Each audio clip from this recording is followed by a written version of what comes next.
What's good, y'all? It's TrashDaKid here. It's been a while since we did a reaction video, but here we are now because there's this game I've been looking forward to for a while now when I first heard it announced, called Like a Dragon Infinite Wealth. I have been stoked about this because we got two of the main characters coming back and they're gonna be working together, I believe, from when I watched one of the trailers in the past. And so today we're gonna be watching the Before You Buy series to see if this game, works properly, is all good and great before I buy it, which quick thing before we start this video, right? Quickest thing ever. So the game's supposed to come out on the 26th, right? I looked it up. Everywhere it says the 26th. If you go to the PlayStation Store right now, it says pre-order for the Infinite Wealth game. Even there's a countdown timer, right? So, okay, cool, 26, boom. But if you go to Steam, you can get this game right now. It is right now, you can buy it. It came out like earlier today on the 25th. I'm like, 25? 26? That's not the same date. What's going on here? If I had known this would have came out, today, I would have been prepared. I'm not prepared to play this game at all yet. So I'm just gonna pretend the game's not out right now, and we're gonna focus on tomorrow. But yeah, let me just jump into this video now because I want to see or hear how well this game works, because I want to make sure the game is 100% not buggy. It works properly. So I'm getting it on my computer. So yeah, let's go into it. And yes, I know that they locked New Game Plus behind the Deluxe Edition. Very stupid of Sega. Very stupid. Made me angry. Hopefully, they reverse their decision because this is a great series. Do not try to ruin it like your other games you ruined in the past. Don't do that. Not with this one. Not with Like a Dragon. You stop that. Alright, let's start this. Welcome back to another episode of Before You Buy. I haven't seen any gameplay of this actually. This is my first gameplay look. Our first impressions of the latest games releasing. Sorry for pausing. And yes, I did finish the previous game, The Man Who Erased His Name. I finished like 2 days ago before this came out. And yeah, I'm not gonna spoil it, but they got me. They got me. I was indeed crying. I was indeed in tears. All right, let's go. Hi, folks. It's Falcon, and today we're looking at Like a Dragon Infinite Wealth, or just Yakuza 8 for short. I mean, we're not calling it that anymore because that's not officially the name of the game anymore. Right, but right, yeah, everything about this game seems like a contradiction. It's the second biggest RPG sequel for a series known for its action. It's a very Japanese game that mainly takes place in the United States, and the story swings from the most melodramatic craziness to the most mundane stuff imaginable. It is the kind of game that sounds like Jesus, on paper, but it all somehow comes together to make something great. So here's the lowdown. Yakuza 7 drastically altered the series with a new protagonist and a new genre. Yep. It was pretty bold. It worked. I like this. Ichiban Kasuga is a worthy follow-up to Kiryu, and the way the game played with RPG conventions while still being essentially a Yakuza game at heart was super interesting. The turn-based combat was divisive among people, but I personally enjoyed it. I liked it. I am already like a big JRPG weirdo, so Persona 3 coming out soon, Reloaded. Also, we did get like a side title, the weird Kiryu starring Like a Dragon Gaiden, the man who erased his name, which was short and shockingly like 8 to 10 hours. The developers of that were kind of worried that because it was a shorter game, people wouldn't like it, but it was actually part of the reason why it got the praise that it got. And there was a little controversy, but not a lot. But that game also feeds into this game.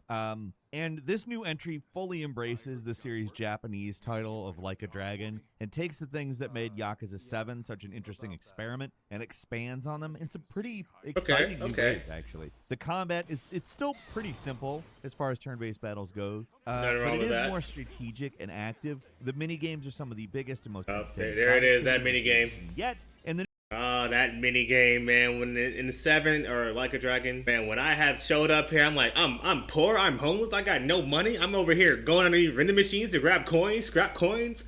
That was a hard. Like chapter 2, that was hard. I'm like, I can't even. I gotta ration my money so I can afford some food, so I don't go broke. It was bad. It was tough out there in them streets, on them streets, not streets, streets.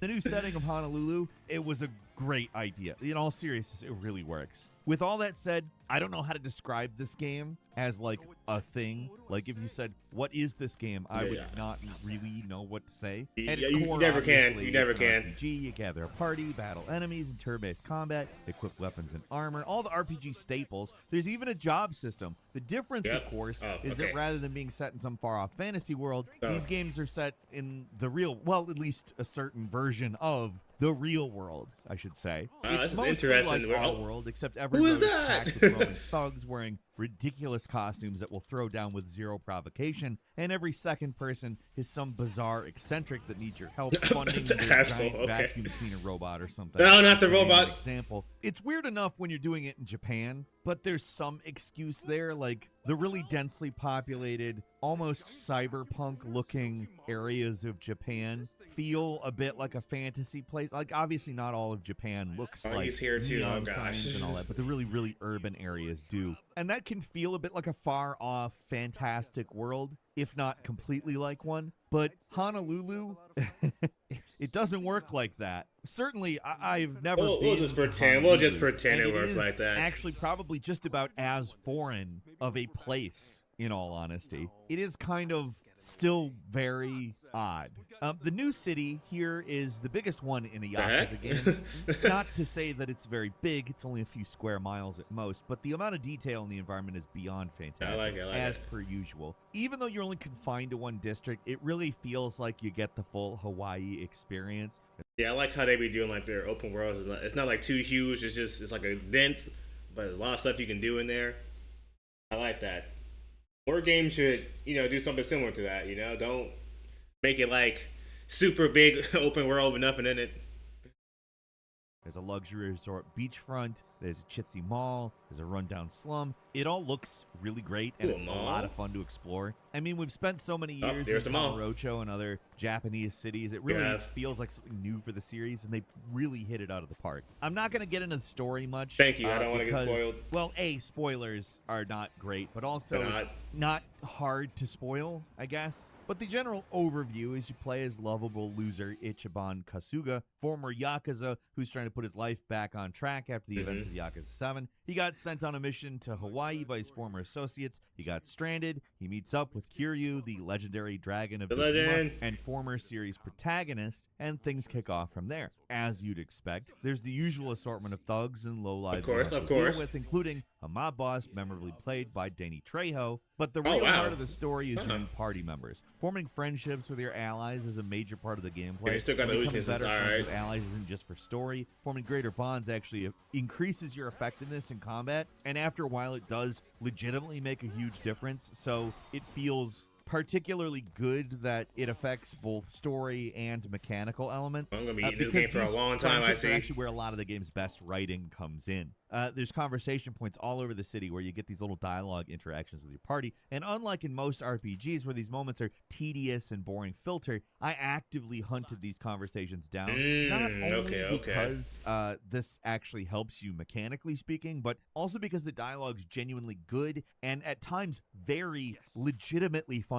My personal favorite newcomer is probably Eric Tomizawa, an American-Japanese taxi driver who spends most of the game utterly overwhelmed and baffled by the craziness going on. Is that Eric right there? He's a great character, just a regular gig economy guy who's also a low-level criminal. In a lot of Japanese games, the American guy can really be a stereotype, but Tomizawa feels so specific and real with his problems, the way he talks to people. He's a really good addition to the cast. All the characters are great, though, and half of what makes them so fun is how unusual they are compared to your standard RPG protagonists. Your party members in this game are all criminals and losers, almost all of them over 30, some of them pushing 50, and their problems are usually a lot more relatable than two youths who prove their mettle and get trained as part of an ongoing, decades-long effort against you gotta fight this. Sea of Stars is a great game for reasons other than the story, and the characters eventually become relatable and somebody you actually care about, but man, I am tired of people not making stories that pertain to something. Like a Dragon 8 is just the absolute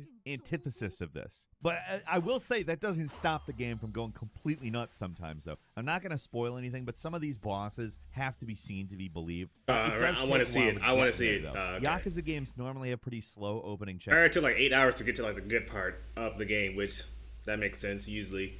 In the Yakuza games, it like takes like 4 hours, 5 hours, because you got all the cutscenes, the prologue, and they want to show you all the side stuff you can do, like the side activities you can do. Like, all right, before you do this, here's a pocket circuit thing. Go there real quick. Or before you do this, here's a cabaret club you can activate.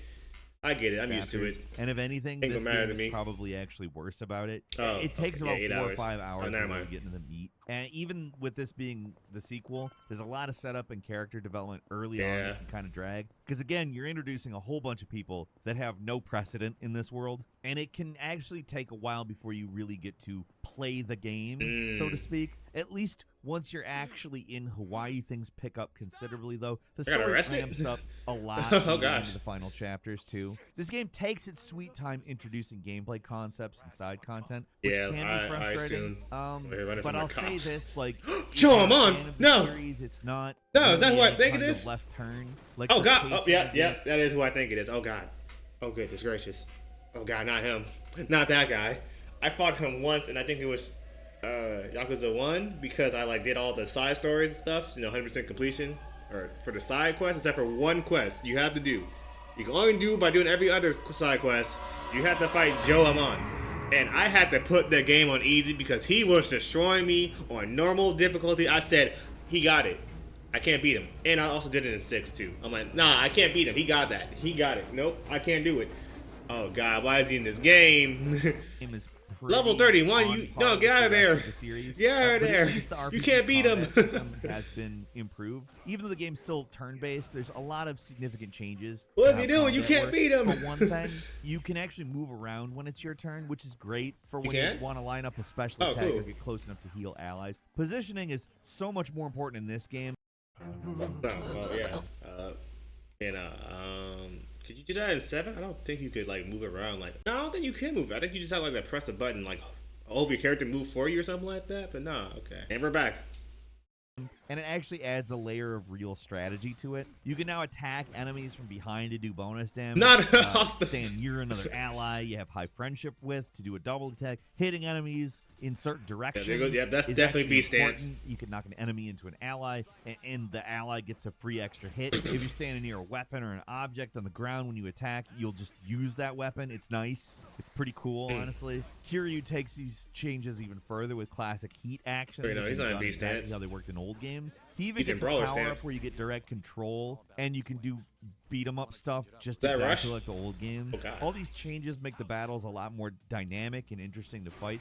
It's still not the most complex battle system of all time. There aren't exactly a lot of complex dynamics that you need to master. But Jesus, Kiryu! Really fun and satisfying. And it starts off easy, and by the end, actually progresses to a real challenge. Between the fights, there's a ton of activities. All activities. You can deliver food. Hey, pizza. Give a little scooter a test drive. There's just tons of crap to do. There's little randomly generated dungeons you can go explore to loot and grind for experience. There's unlockable jobs, side missions, and it's all mostly pretty fun. Yakuza games always have some kind of major side job. 7 had business management, for example, and this game really goes overboard there with not just 1 but 2 massive side games that practically feel like new games on their own. There's the Sujimon League, which expands the whole Pokemon parody introduced in Yakuza 7 into Pokemon parody, bizarre gameplay mode, and Dondako. Oh yeah, that's right. The guy, one of the people wanted you to go out and capture these. I forgot what he called it. Basically, Pokemon, Pokemon Power World. But they wanted you to catch some Pokemon. They had like a whole Pokédex. It wasn't called the Pokédex, but it was like, hey, fill this out. I never did, but fill this out. Island, which is literally just Animal Crossing. Animal the entire Crossing? Sujimon What the heck? thing just utterly defines this game's bizarre sense of humor. See, when you encounter enemies, that's our Sujimon. They transform into Sujimon, these ridiculous criminals, creeps, and perverts. In the previous game, all you did was catalog them. But this game turns the entire right there? thing into what the heck is that? the on-the-nose Pokemon parody with all these familiar-sounding music and catchphrases. It's ridiculous. Now, as you're wandering around the world, you sometimes get the chance to catch a Sujimon by giving them a gift and mashing a button. I'm about to be invested into this game heavily. And eventually work your way up in the Sujimon League. Everything about these things is so bizarre. They're literally just people, but the game treats them like mindless animals that are used up and discarded. And the entire side scenario of the story plays up the strangeness for maximum comedy. It's surreal, and it's genuinely really funny. The entire point is to level up these casual Sujis, collect all the badges, can they evolve and too? defeat the discrete 4 in this simplified 3-on-3 battles. Discrete 4. The actual combat, pretty basic actually, but that keeps things from being too tedious. The Dondako Island is even crazier. It's basically just a second game. It takes a while to get there, but eventually you end up on this resort he's playing on that's Steam. in utter disrepair. It's up to you to clean up the trash, build new facilities, and make the island profitable again, which could have been pretty dry and dull in any other game, but this game I mean, obviously it takes it in an appropriately weird direction. To remove trash and break down resources, you beat everything with a baseball bat. And when building your resort, you have to deal with these Captain Planet villains who are trying to What dump the garbage heck? on the island, mostly just because they're evil. Periodically, they'll try to destroy. Oh your god, she's closets. back too. No, she's here. Her. She bad memories for Kiryu. So while you're running around trying to make the resort nice for your guests, you also have to beat up invaders with a baseball bat while these creepy mascot characters, quote unquote, assist you. It's completely insane, but it's honestly really, really When it fun. comes like the It's side, Animal Crossing on like crack. bigger It's way activities, faster. It only they put a takes lot of about care 10 into it. hours or so from beginning to end to finish Dendako Island. But for people That's who just a mess around bit- with the that's a editor, bit you can right spend there. way more time there, I think. There's even a share function so that people can visit your resort online, just like Animal Crossing. It's easily the most elaborate Oh, side game in wow. the entire series. It can be tedious clearing out trash all the time, but overall, I had a lot of fun with this side game. It's also a great way to make some easy money, and money is, Oh, okay, valuable. good. That's Duh. very important. I could know you got see some upgrade some you stuff. playing for a very long time. I played this game I'm a lot. a master for at the this crane video. game. I'm a master at the crane Probably game. nearing 100 hours, and there's still plenty. That was good form, though. That was left good for me form. to do. If you don't care about completion, and How many hours? and I played this game a lot for this video, probably nearing 100 hours. Dang. And there's still plenty Already? left for me to do. If you don't care about completion and doing all the side games, you can probably finish this in something closer to 70 hours. It's a big commitment, but it's not quite as long as Persona 5. Wait, if you don't do all the side stuff, that's 70 hours? That's wild. Usually it's like maybe like I think not counting zero, maybe like 15 hours if you just do like just the main content, maybe less than that. I thought it'd take 100 hours with doing all the side stuff. Oh, it's feeling like Yakuza 0 or Yakuza 0. Something closer to 70 hours. It's a big commitment, but it's not I'm down quite for as that. long I'm as down for Persona that. 5. Yeah, but that it was 100 absorbed hours. me the same Persona way 5 was Persona 100 5 did. hours. And Persona 5 is probably the last At least. JRPG that I enjoyed this much. It's one of the biggest and I feel also you there. probably the best looking game in the series. You can really tell they put money into this one. The new city looks completely amazing. The updated character models are super expressive. They're easily Oh, the yeah, I'm seeing it most now. realistic they've ever been, at least on PC where I played the game. And guess what? It ran really well. That's what I on wanted to PC. hear. Like, That's what I wanted to noticed hear. Every few hours, some minor stuttering.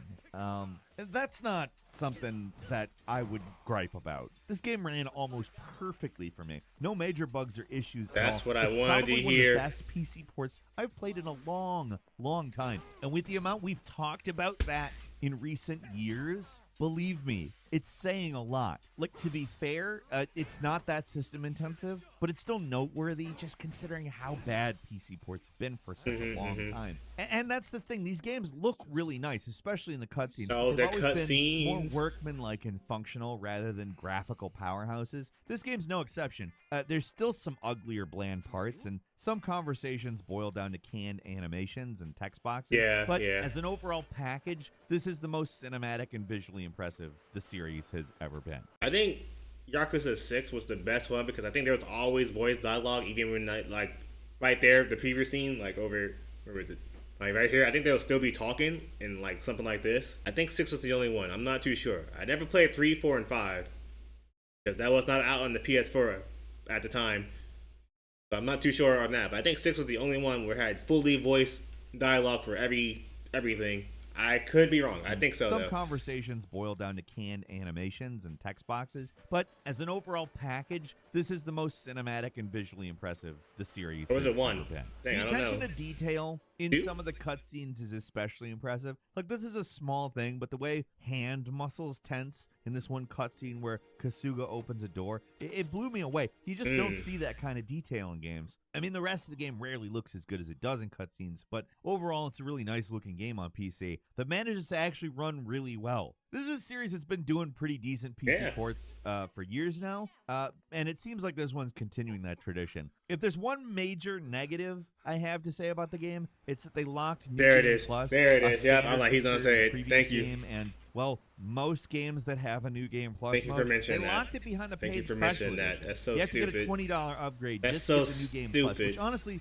doesn't matter a lot to me. I tend to just start games fresh when I play them again rather than do a lot of New Game Plus stuff. Like, there's certain games where that matters more to me, but this isn't really one of them. That doesn't mean it's not shitty, and that it's garbage to make people buy an overpriced special edition just to play the game again with Like, what if you wanted like to beat on legend difficulty? Because you would need New Game Plus to. I mean, you wouldn't need it, but it would help a lot if you had New Game Plus and keep all your stuff and beat on legendary. All your stuff unlocked. Cynical crap here. Lame. Shouldn't be a thing. That's that And it better Sega not mind. be That's that something we Sega start right seeing there. in other games. Other than that, though, I really have nothing but good things to say about this game. Yeah, I'm basically a Yakuza mark at this point. Me too. I'm right with you, buddy. I'm right with you, buddy. It's worth. I think Infinite Wealth is a cut above. The combat has a lot of small but serious improvements. Honolulu is a great place to explore. The side content is some of the best in the series, and the story and character writing is fantastic. Also, and as the game that's maybe meant to be Kiryu's final adventure, this game has a ton of callbacks and references to past games. Unlike Yakuza 6, their last attempt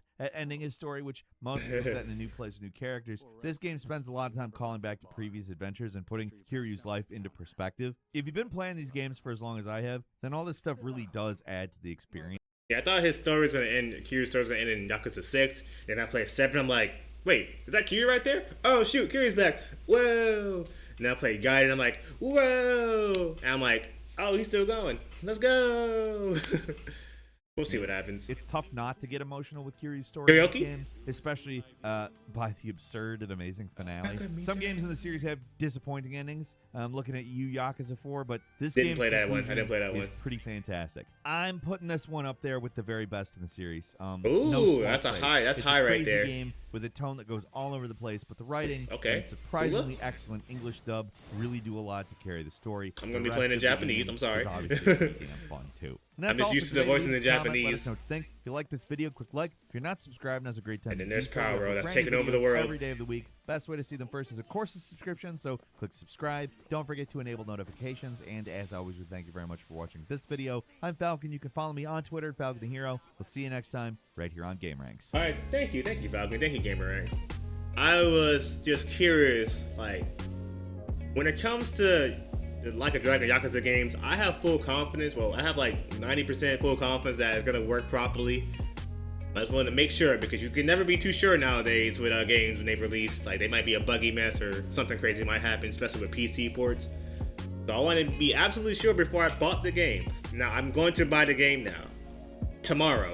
I'm gonna buy it tomorrow because I have stuff to do today and I was not prepared for the game to come out today. I will be buying it tomorrow. I will be playing it for a long time tomorrow, I feel.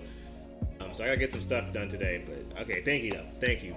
I didn't want too much of a big change when it comes to combat, because I knew it was gonna be turn-based in this game, because Like a Dragon Infinite Wealth. My main points I wanted was make sure the story's great.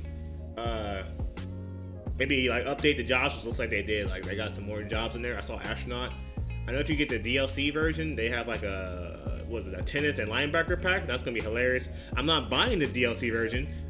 I'm gonna buy the standard version. I'm okay with that. I'll just look up videos if I want to see the Astronaut and tennis pack. Locking New Game Plus is still really stupid, Sega. I know it was Sega because the studio behind this game would never have done that.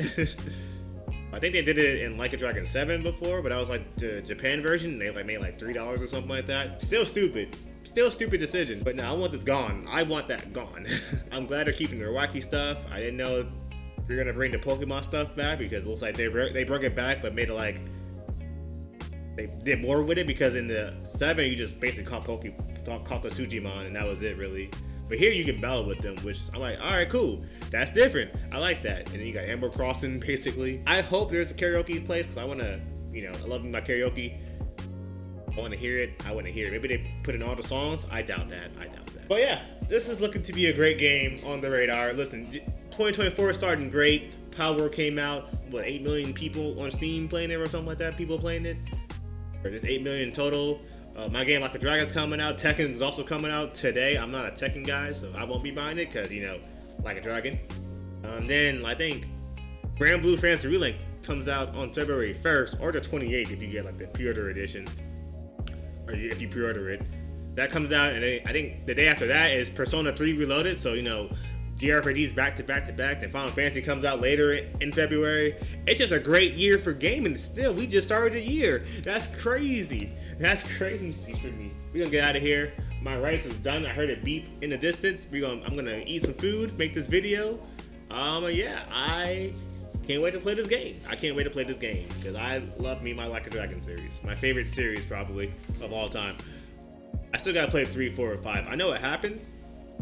I know what happens in 5 the most, but I know what happens. But I still need to play it just to say I played it. But yeah, I'm gonna get out of here. So hope you enjoyed the reaction. Hope you guys are stoked for the game as I am, because it's about to be a great, phenomenal game. And yeah, TrashDaKid's out of here. Deuces, y'all. Mama said get out of bed, it's time to pray. Leave your ego at the door.